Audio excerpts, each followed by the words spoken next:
This is Daniel, your Game Master and Master of Ceremony. This is Tori, and I play Dooley. This is Sorcerer, and I play Ty. This is Becca, and I play Mrr'gar'rat. And this is Odyssey, a Babylon 5 story. Welcome aboard.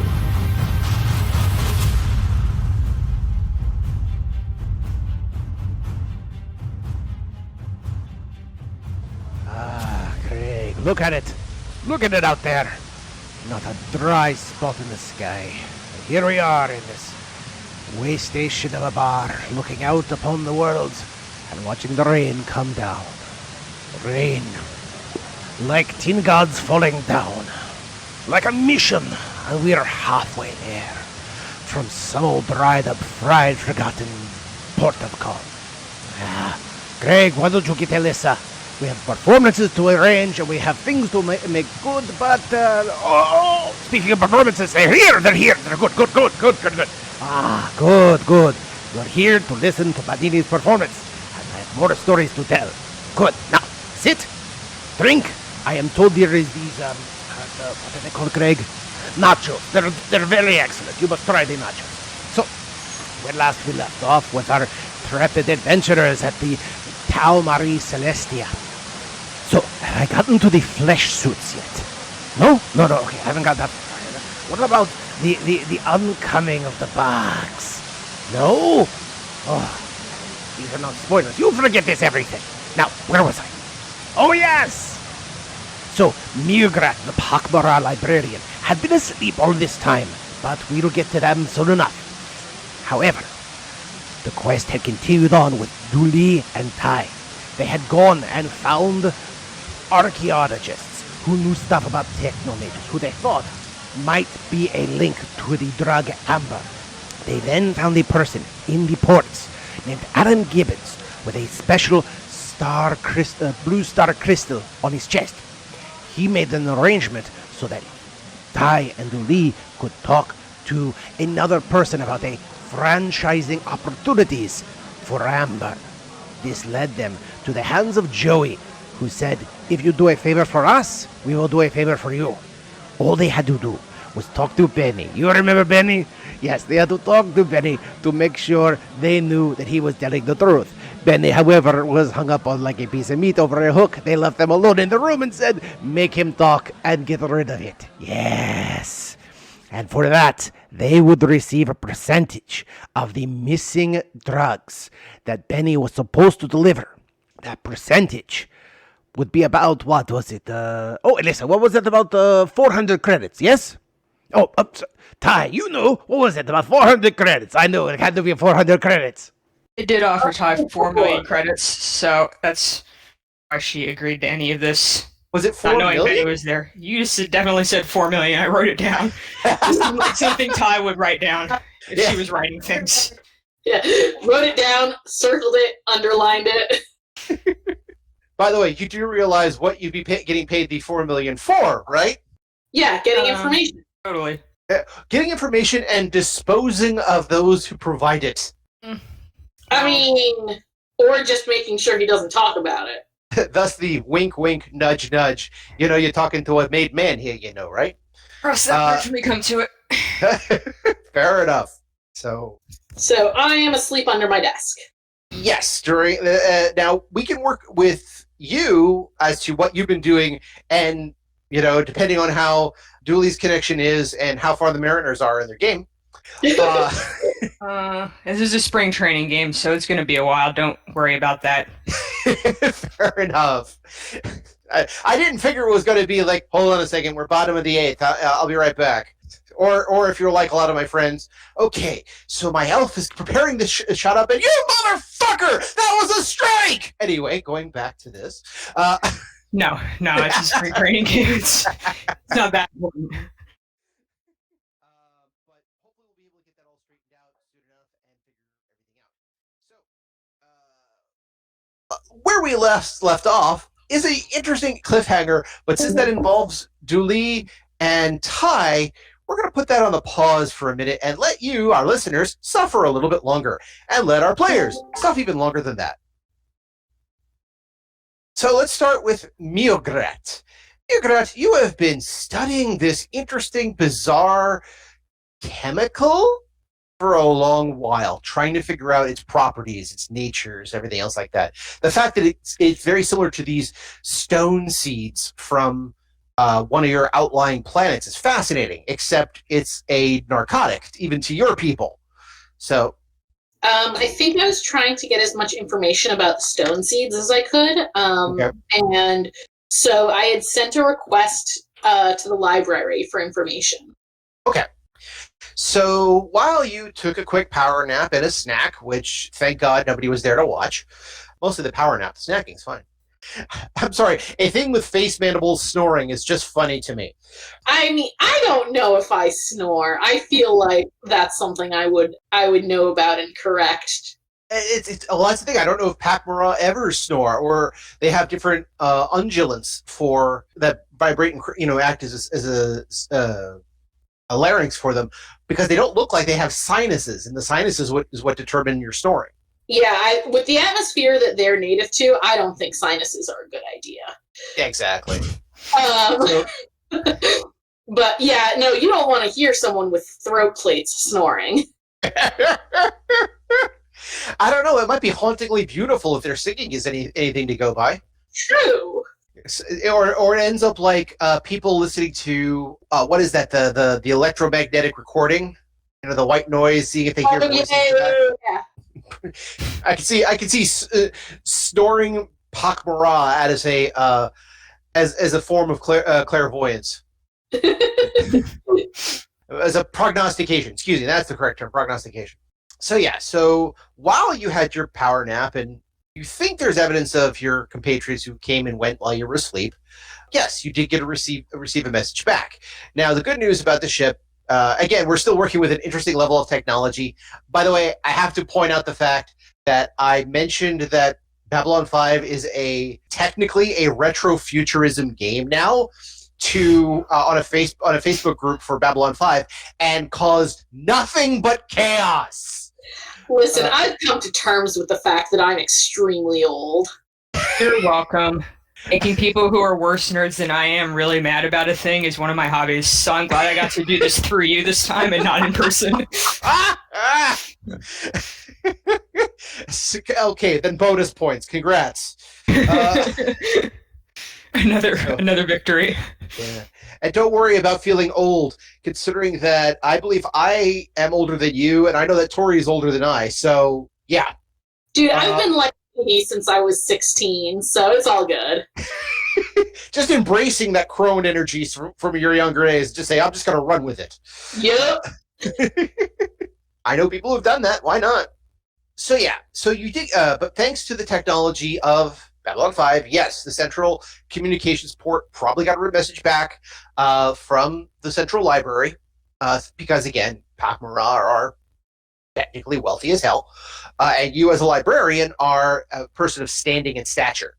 So yes, they'd be more than happy to assist as best as they can. So yeah, it probably costs a little bit on their end, but they were able to send transmission through hyperspace to get to you, or as they say, at the speed of story narrative.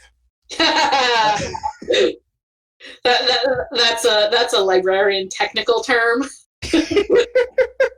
By the way, for the record, I actually knew a woman who was trying to write for the original Star Trek show, for the one in the 60s.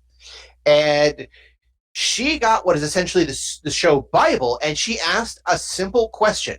How far is it between Earth and the Klingon Empire, or between another plane? She was trying to figure out how long things would take, what the story beats, things like that. And she got in return, it's as far as it needs to be. Space is messy like that. Exactly. It has to do with relativity or something. But when she realized there was no set distance for anything and nothing else really set for a science fiction show, she kind of went, screw it, I'm done, I'm writing my fantasy now. That's kind of the thing, is like people will be like, oh, hard sci-fi, etc., etc. It's like, no, all of it's kind of a little bit fantasy. Get off your high horse. Mm-hmm. Unless your name is Arthur C. Clarke and you're making hypothesis, no, just deal. Considering that we have gotten so many things from Star Trek, and now people have actually made lightsabers out of fused plasma. No joke, somebody actually got a lightsaber-like device. It's kind of bizarre. That sounds unbelievably dangerous. It is.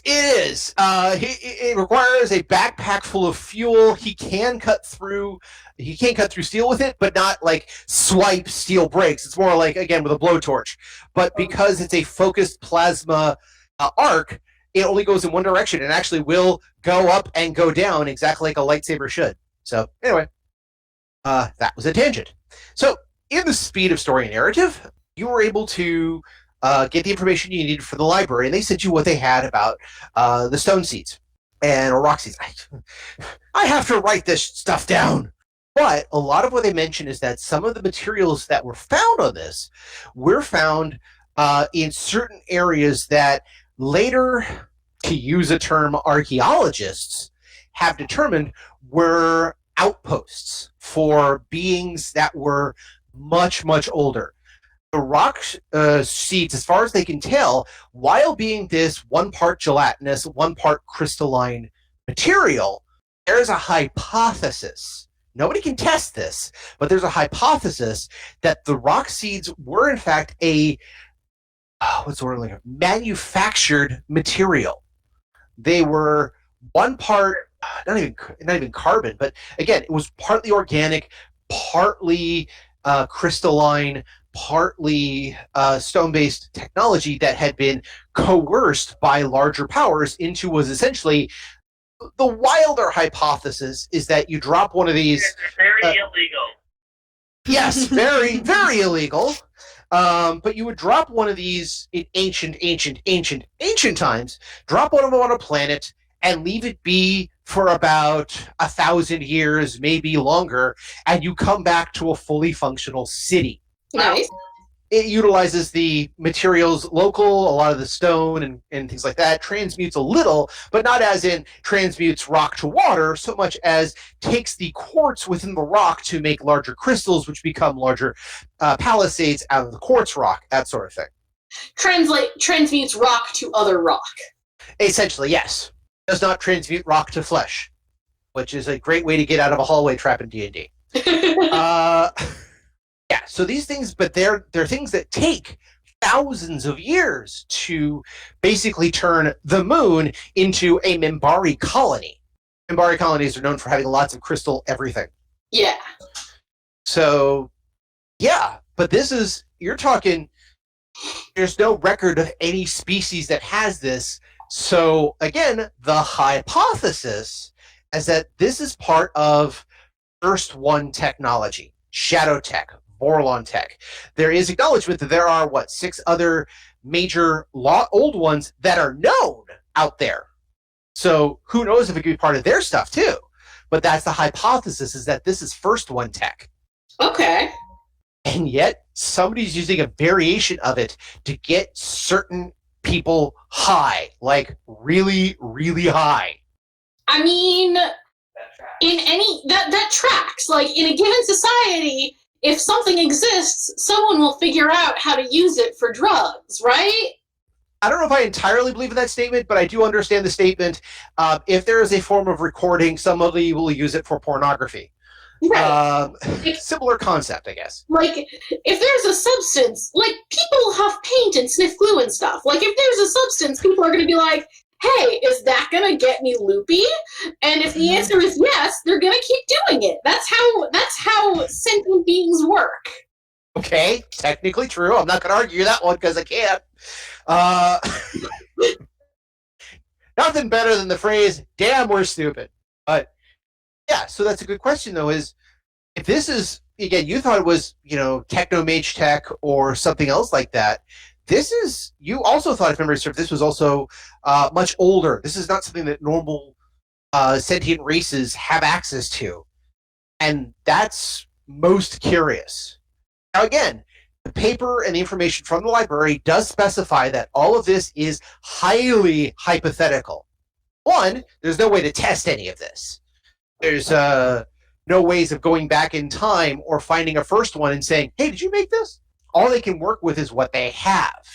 And it's kind of like finding... You need one. Sorry, what was that? Where's a Zathras when you need one? Yeah, exactly. There is a term in archaeological circles, and it's very, very true. If you ever go to a museum and something is listed as ritual device or toy, that is a synonym. It's not actually what it is. That is the museum's way of saying, we found it, we don't know what it's for, we think it's this. Yep. I am familiar with that. So yeah, what these the amber in a lot of cases, while it's not the same substance, rock seeds are actually closer to a bluish hue. Amber are of course closer to amber, so you're talking yellow, golden orange or an orange yellow. It's a different substance, but they share very similar enough properties that it's puzzling. Okay. So that's what you get back from the report, basically. Unless there's any other questions that you can ask, which I have not elaborated on, because there's only so much I can think of at the moment. Yeah. All right. So I think I'm going to forward that information over to Dooley and Ty, see if I can get them on the horn and tell them that. Okay. Well, in again retrofuturism, you can't send them the information packet because they don't have a receiving agent. Yeah. No. I mean, like, I'm going to try and calm them. Yeah, so yours going to be a little bit the, Mrr'gar'rat to duty. Please respond. So this is probably a good point to mention, but we'll get to the other team in a second. But this will be a good time that once the doors close, you guys do get Dooley gets a little bit of a chirp from Mrr'gar'rat. Say, do the, Mrr'gar'rat Dooley, please respond. Just as the doors behind you had closed, leaving you, Ty, and Benny alone in the room. But I just wanted to make mention of that, because that'll probably come in for canonical reasons. Oh, dear. So, Mrr'gar'rat, yes, they are not picking up.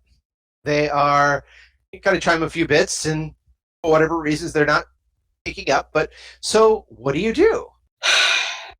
I'm going to call Ty. Oh! I'm definitely not picking up. I'm a little busy. Okay, so allow me to say this from Mrr'gar'rat's perspective.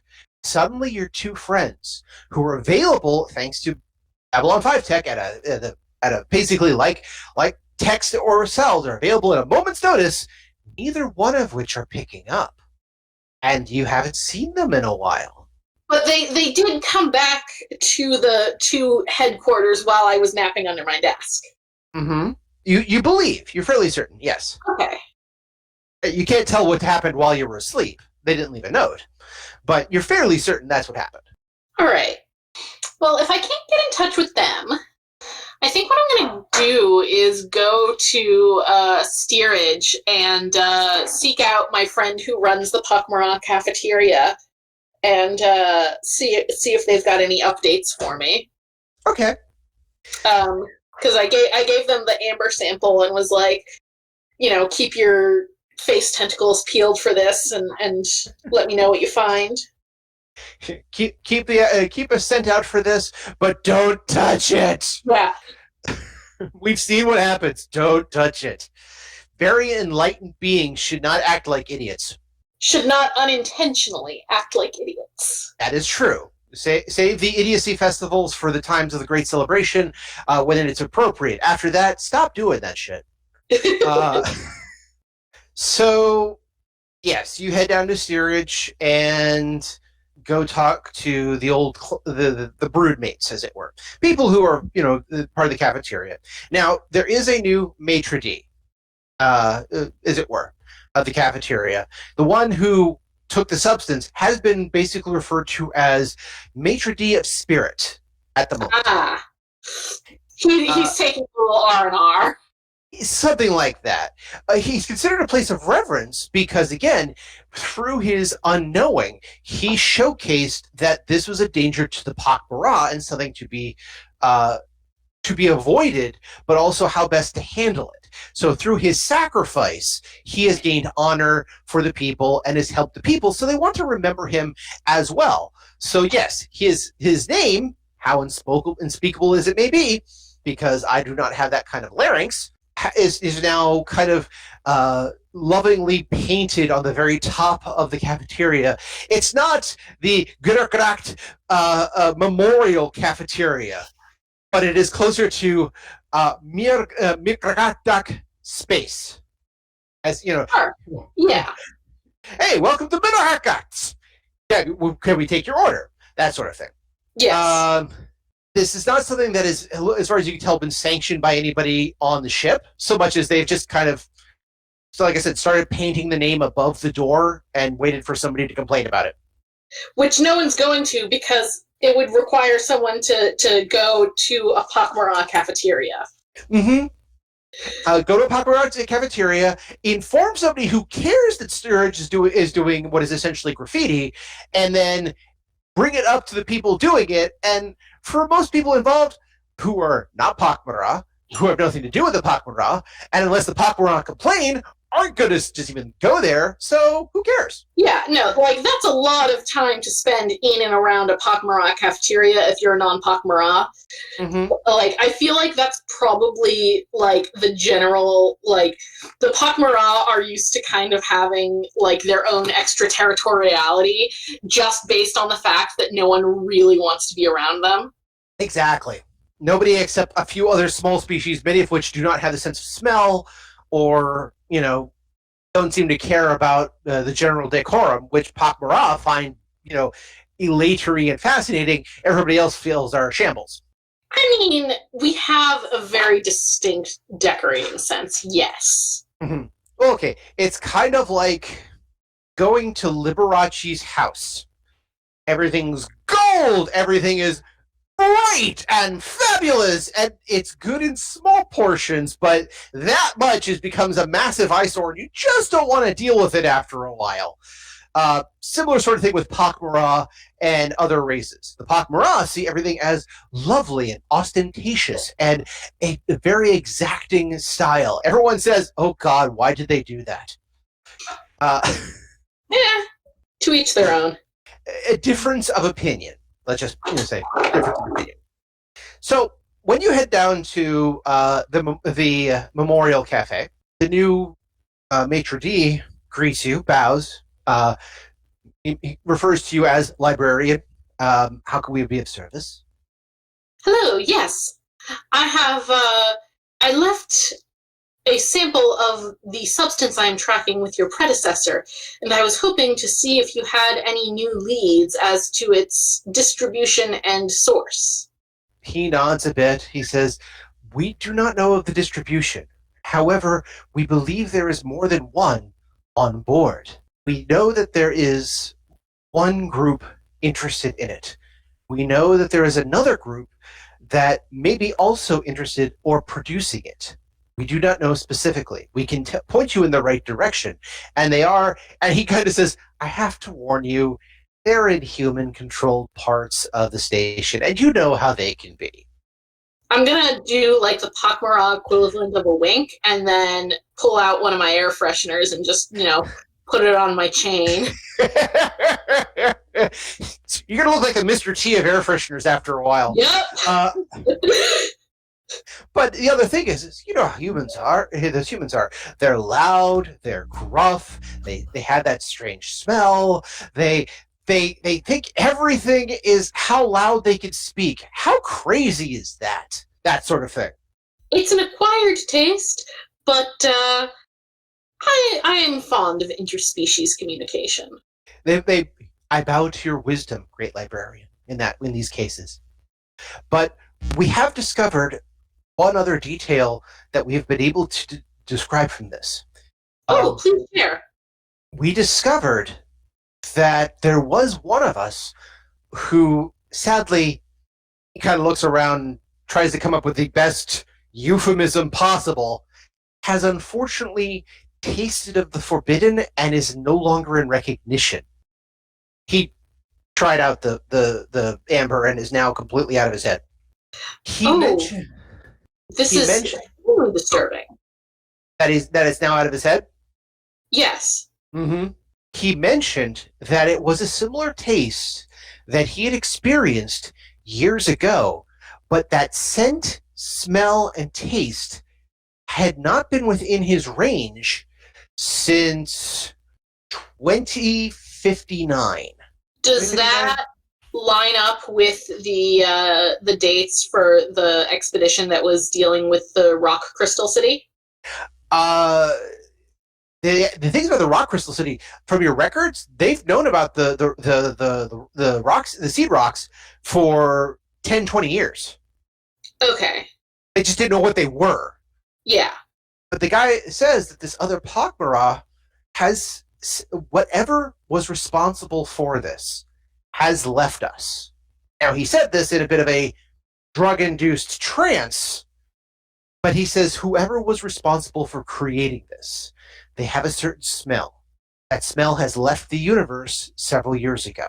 And he knows this. He has not encountered this scent ever again. And he knows that it is gone. So whatever this is connected to, it is something that's no longer part of our waking existence. I see. Is this individual still, well, they're clearly still under the influence, as it were. We have, for his safety and ours, locked him in one of the coffins. Coffins meaning one of the Japanese-style hotel cabinets. Yeah. Capsule beds. Yes. Ah, yes.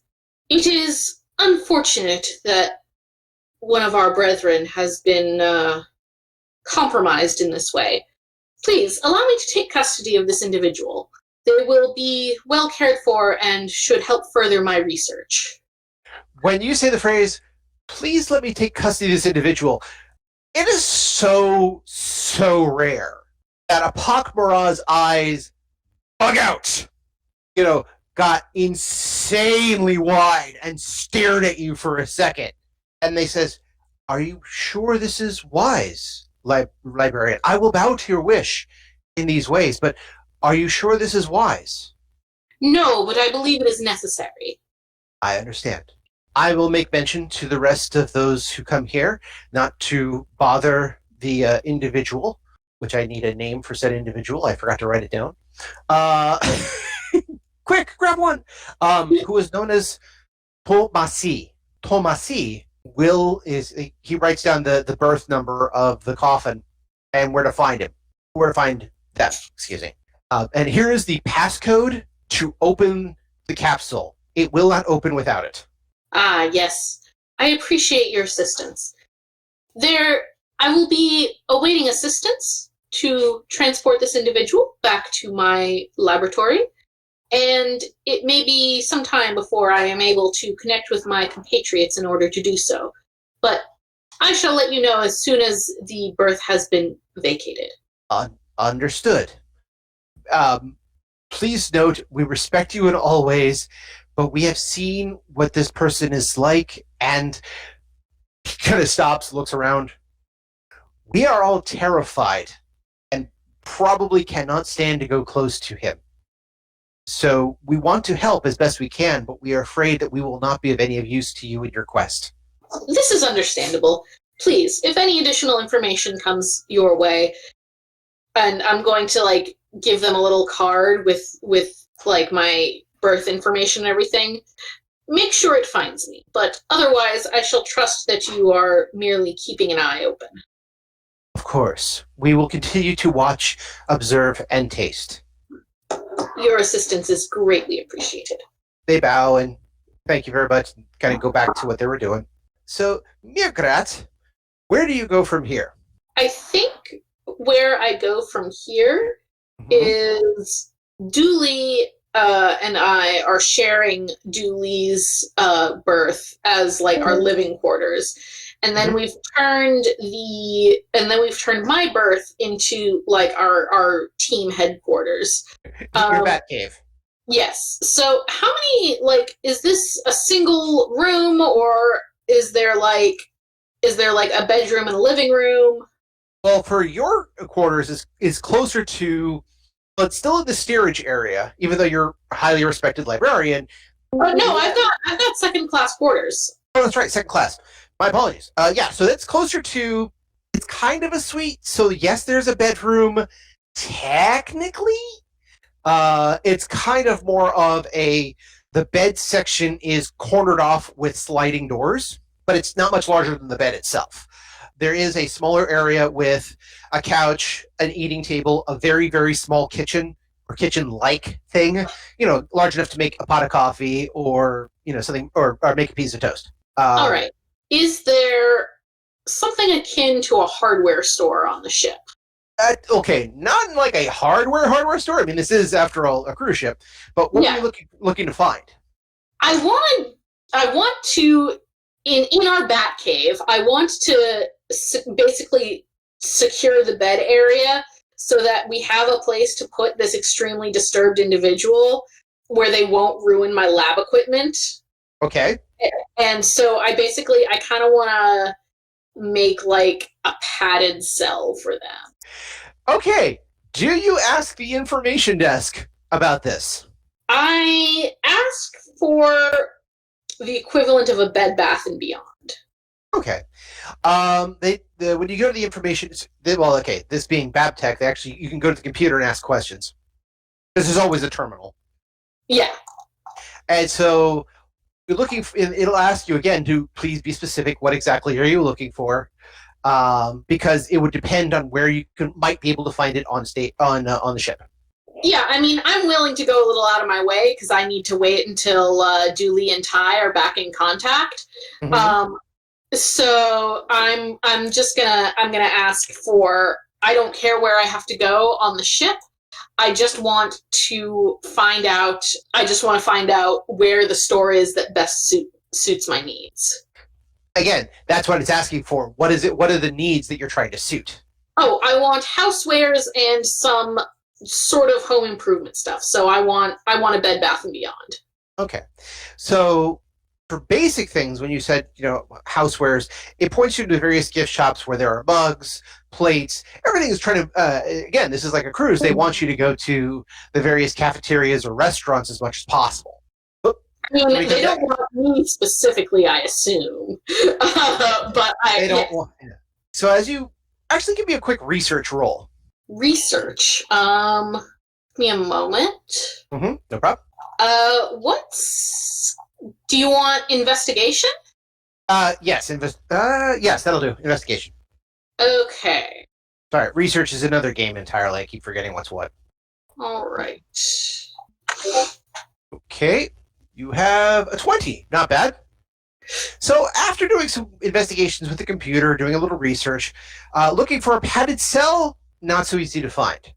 Again, there's not a lot they could do. Now, again, you could kind of bluff with asking housekeeping for more blankets and more towels, some of which they'll provide, but only to a limited extent. You did verify this while you were doing research. However, if you're looking for something for restraint, as to make sure that an individual is no longer a danger to themselves or others, things like that, most of that is restricted for security reasons, except...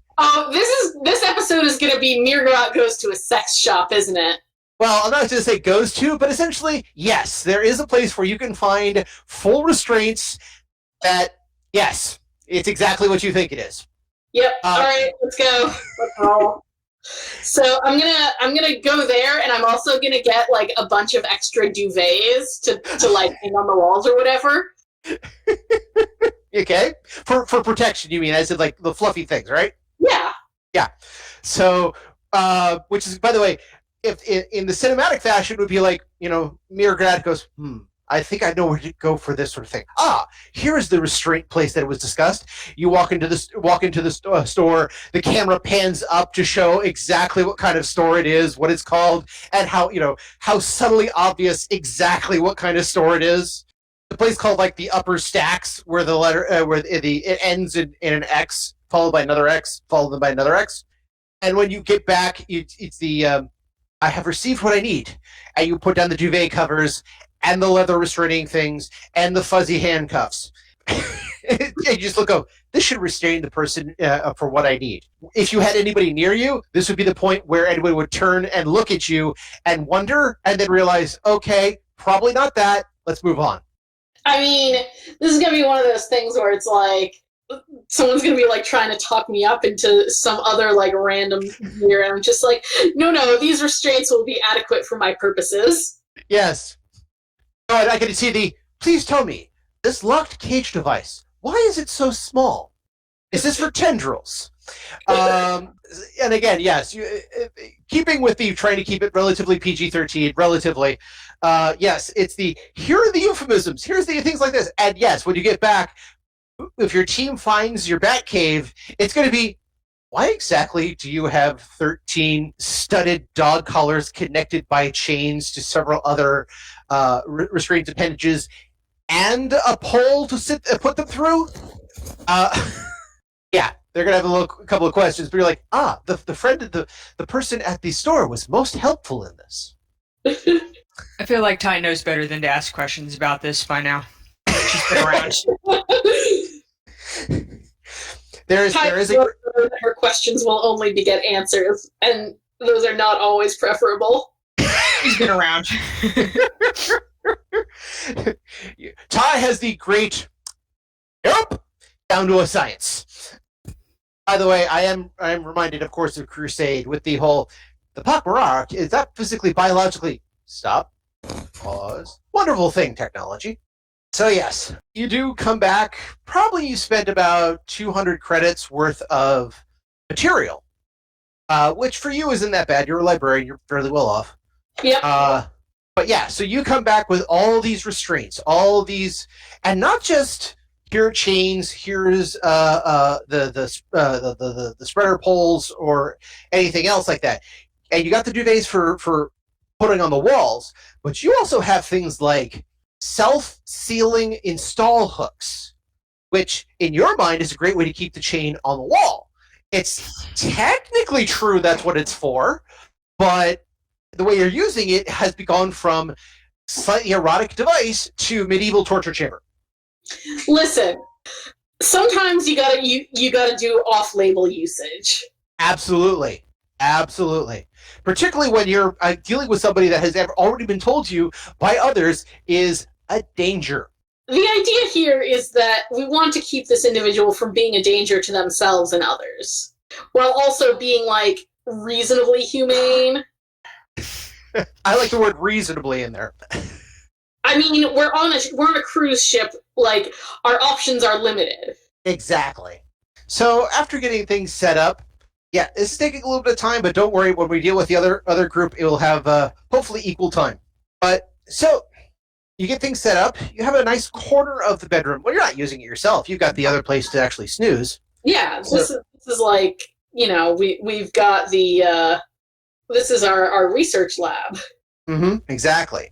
So you already have your home away from home, so doing everything else is perfectly fine. So yeah, you could use this bedroom area as essentially a also, the other thing you figure out is how to get a couple of locks for the door, so that if you need to, you can close the very simple sliding doors and restrain the person inside.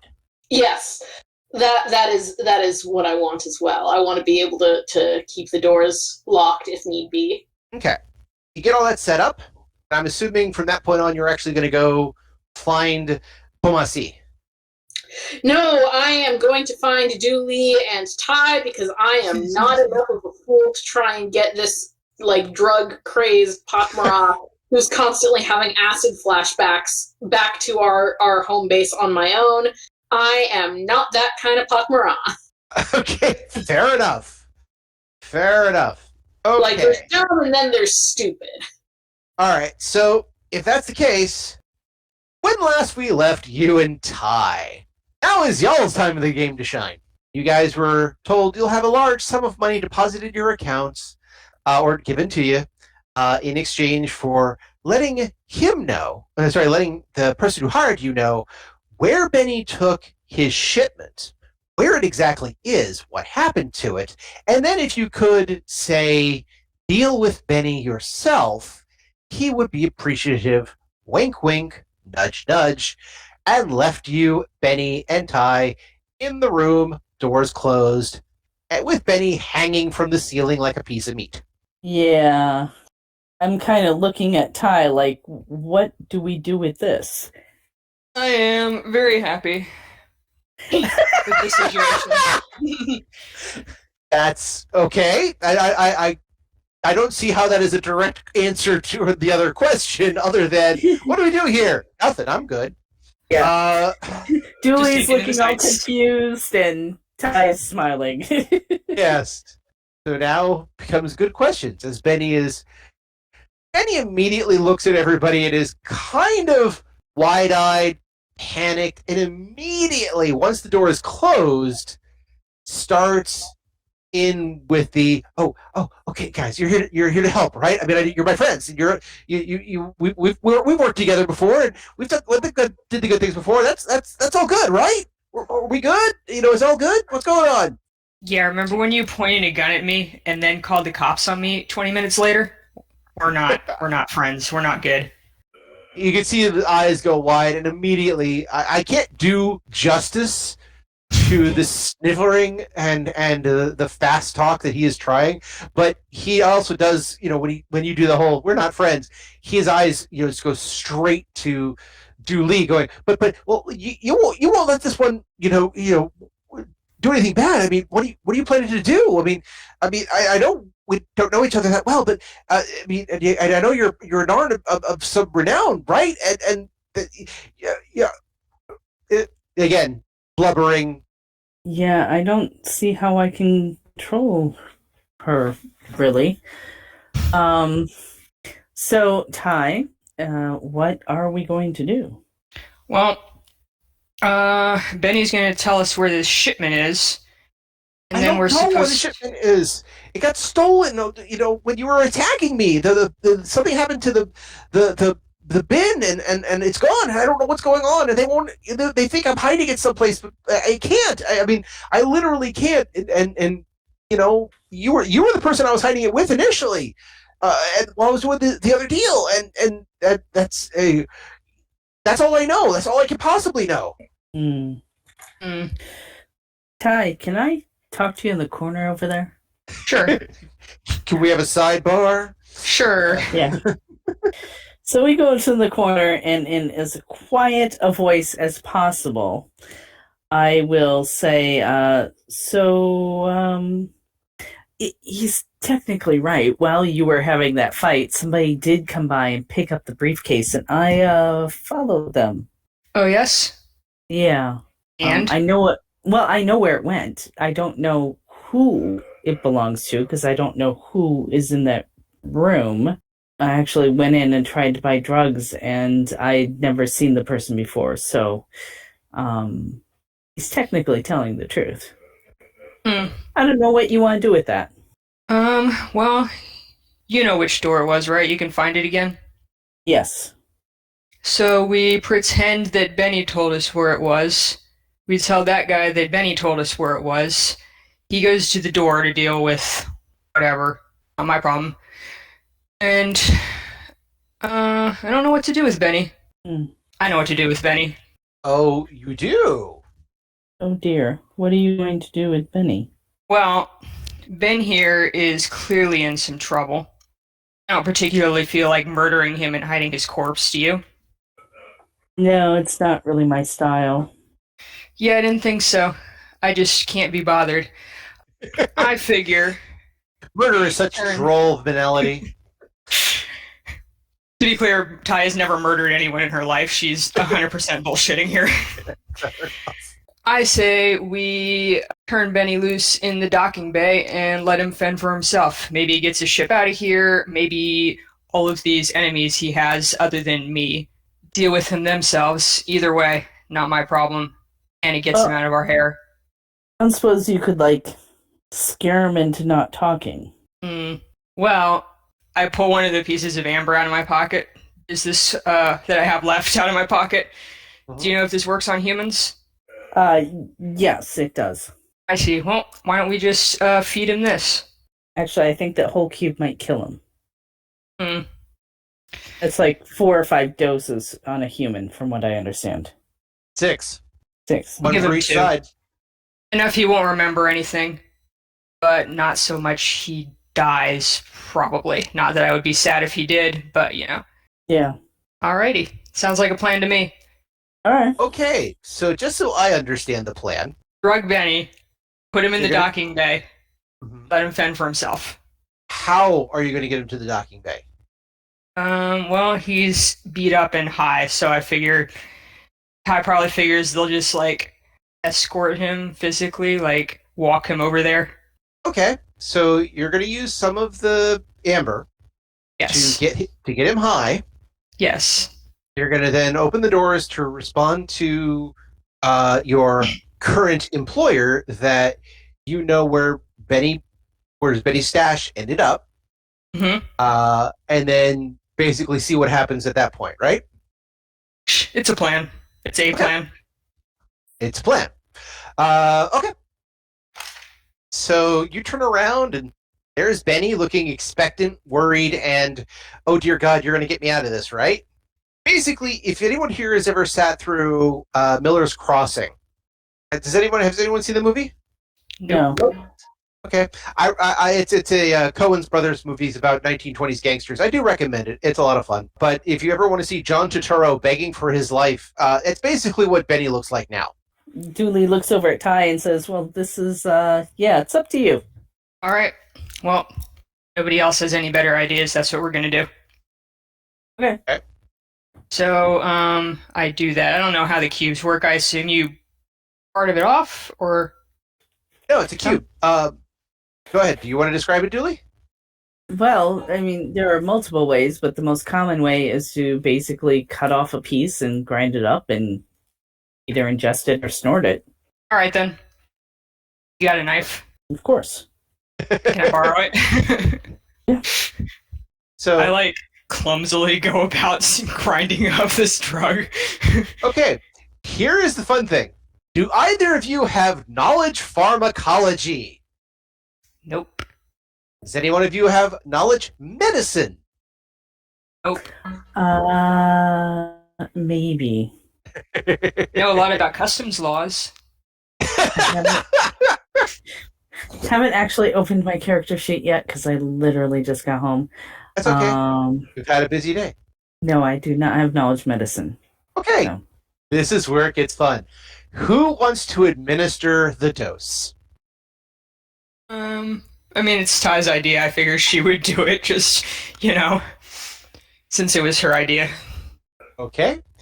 So, Ty, I'm going to need you to roll a medicine check. And since you don't have medicine, it is strictly a d20 plus your intelligent modifier. So, what's your intelligence? 13. 13. So, that is a modifier of 2, correct? Mm-hmm. It says 1. Oh, I assume one? it, yeah, okay. Yes, I assume it counted it right. All right. Yeah, one, Oh, wait. yeah, that's one. That's, yeah. Okay, then. So roll 1d20 plus 1. And let the drum roll begin. Okay. 16. You gotta do the grind, slice off, grind up, and then you look, Benny in the eye, and you're gonna go, open up, Benny. It's feeding time.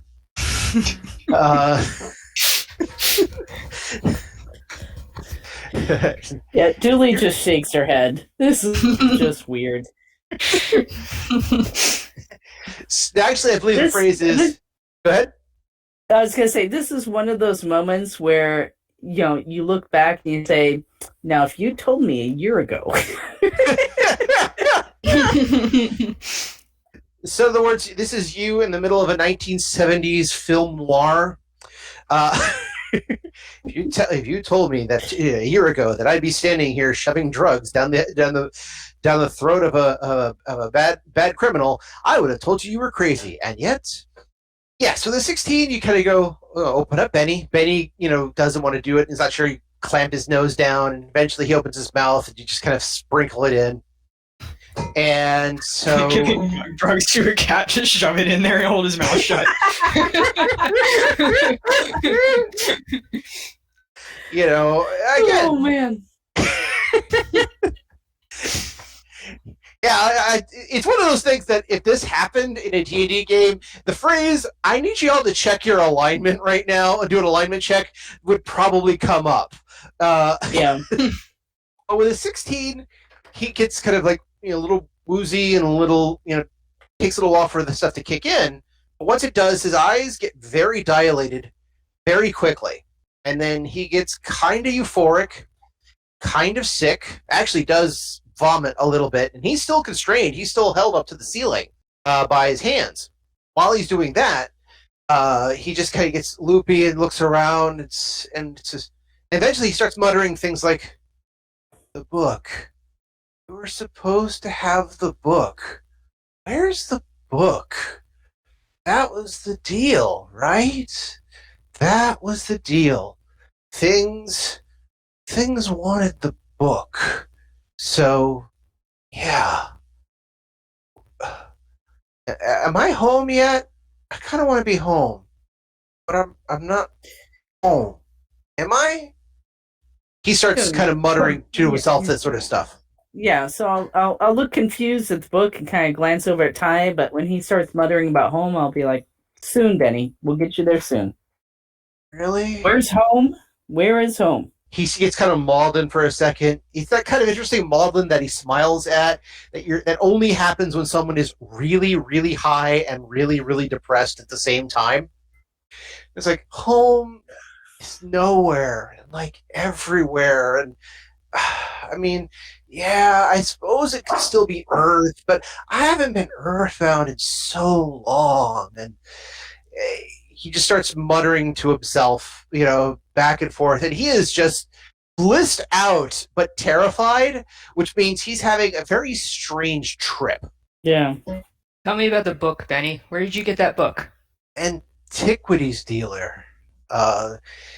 There's a guy who gets things for the last of his kind, and the book was supposed to be part of a deal. So many deals on this ship. I'm just trying to make an honest buck, is all. And he needed the book for something. There's planets that have been desolate for years, but we know that things used to live on them. Sometimes they leave stuff, and sometimes it just doesn't go away.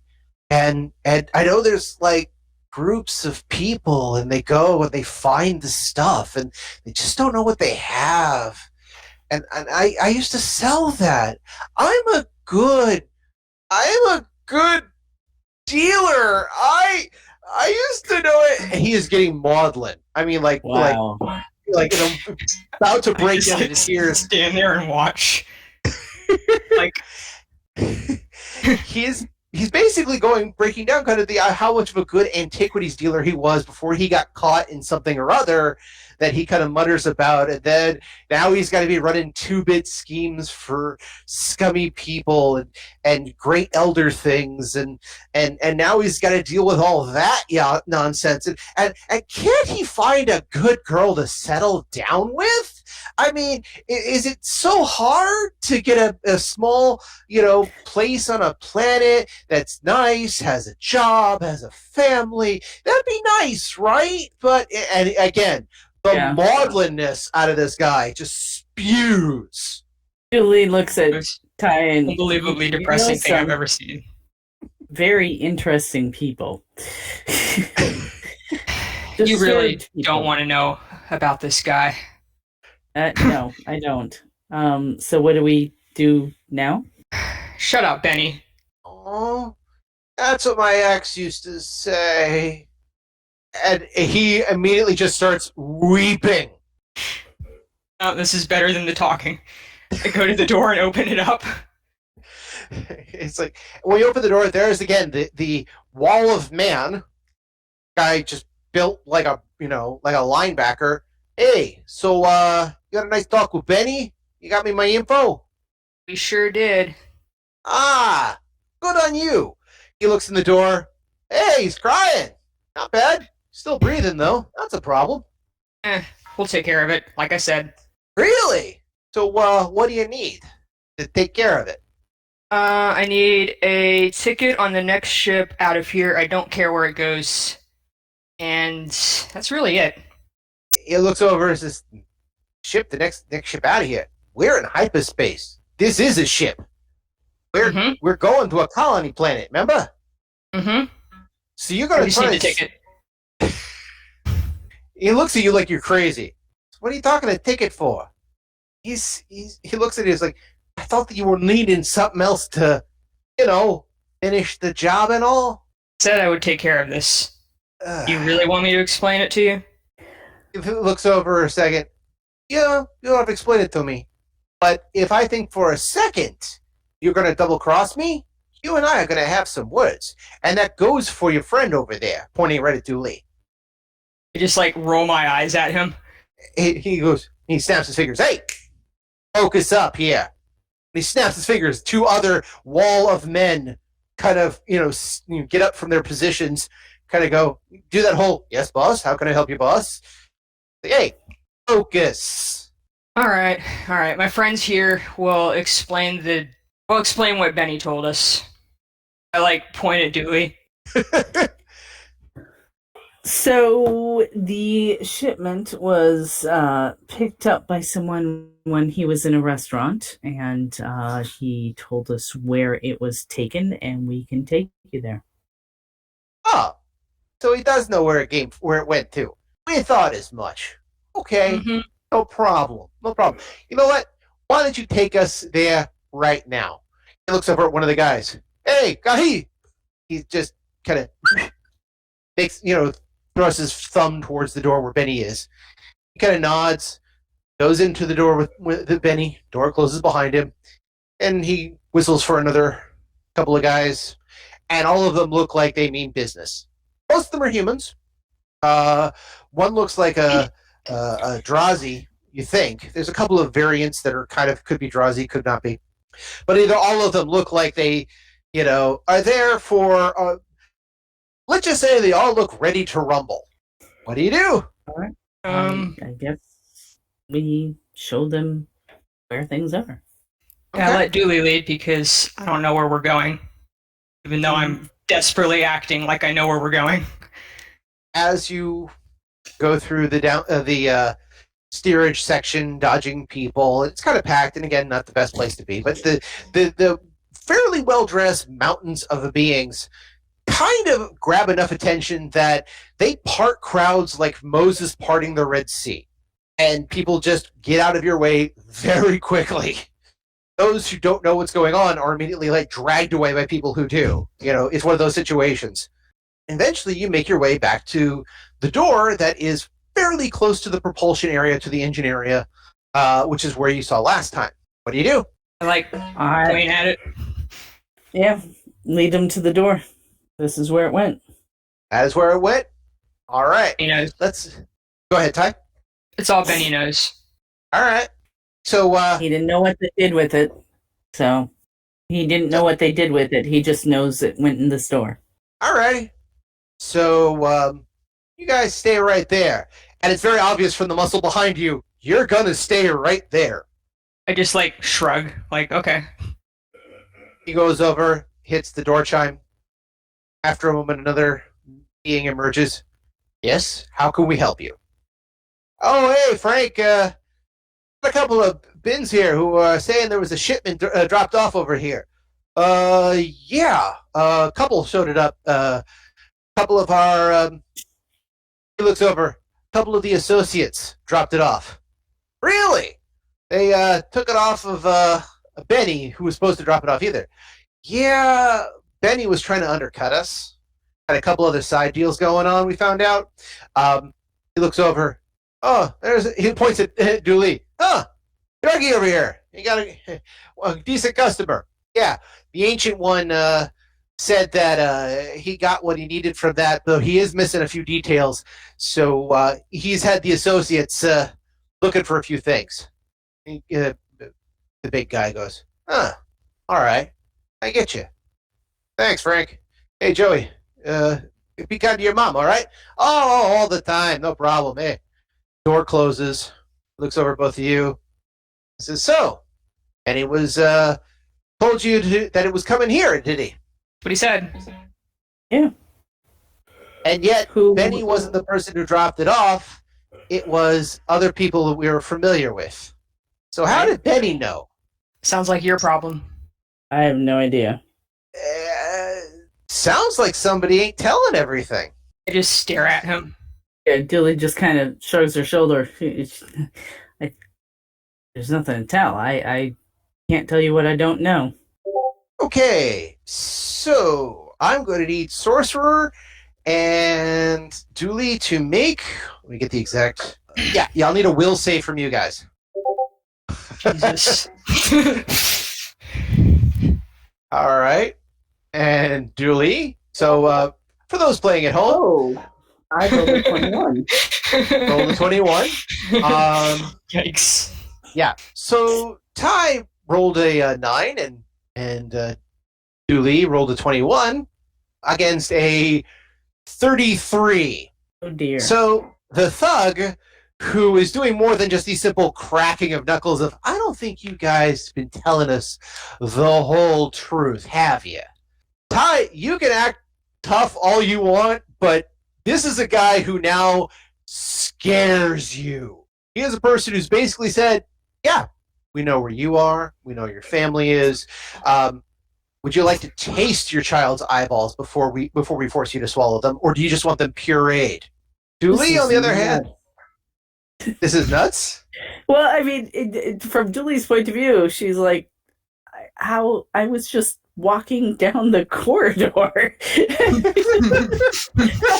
How did these things happen? Glare at her slightly since this was all her idea. I just wanted to go home for a little while and then get back to it at this meeting that I have in, a few hours with this other guy. I admit this has gone well out of control that I can imagine myself, so there's that. I had this all figured out, but nope. So yeah, but basically what it's coming down to is you told him, Benny told you guys, this is where the drugs were dropped off. He talked to the guy behind the door who recognized it, they at least have some sort of trust factor, who said that it wasn't Benny who dropped it off, but it was a couple of their associates who did. And that Benny was also supposed to be doing some other kind of double dealing or something like that. So your story and their story don't mash up. And since they trust the person on the other side of the door, Frankie, more than they trust you guys, now they think, well, who's the lying part here? It's got to be you guys. So what exactly is it that you're not telling us?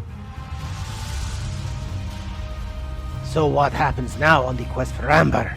Does Ty and Dooley make a deal with gangsters? Do they find themselves in a most precarious situation? Do you think Mrr'garrat will help them? Do you think Mrr'garrat will come to the rescue? Do you think Mrr'garrat will understand how to use a spreader bar? These are questions that must be answered, but they must be answered next time when you join us again for Odyssey, a Babylon 5 story. Come back to us. Greg, go get Alyssa. We've got performances to do. Now go and loop up! And that's where we end this week. I want to thank everyone for joining us. I hope you will continue to join us every 2 weeks for another episode of Odyssey, a Babylon 5 story. If you have questions, comments, constructive criticism, or just want to say hi, then you can find us at temporalplaygrounds.com/Odyssey or email at temporalplaygrounds@gmail.com.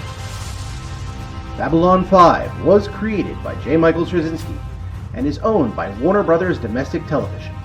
The Babylon 5 role-playing game was produced by Mongoose Publishing utilizing the OGL Open Gaming license of D20. Our theme music was composed by Evan King. The song Titan Striker is available on YouTube, social media, and at evankingmusic.com. Please see his website for more information. Again, I am Daniel, and I thank you for joining us on this adventure. Good night, and keep dreaming.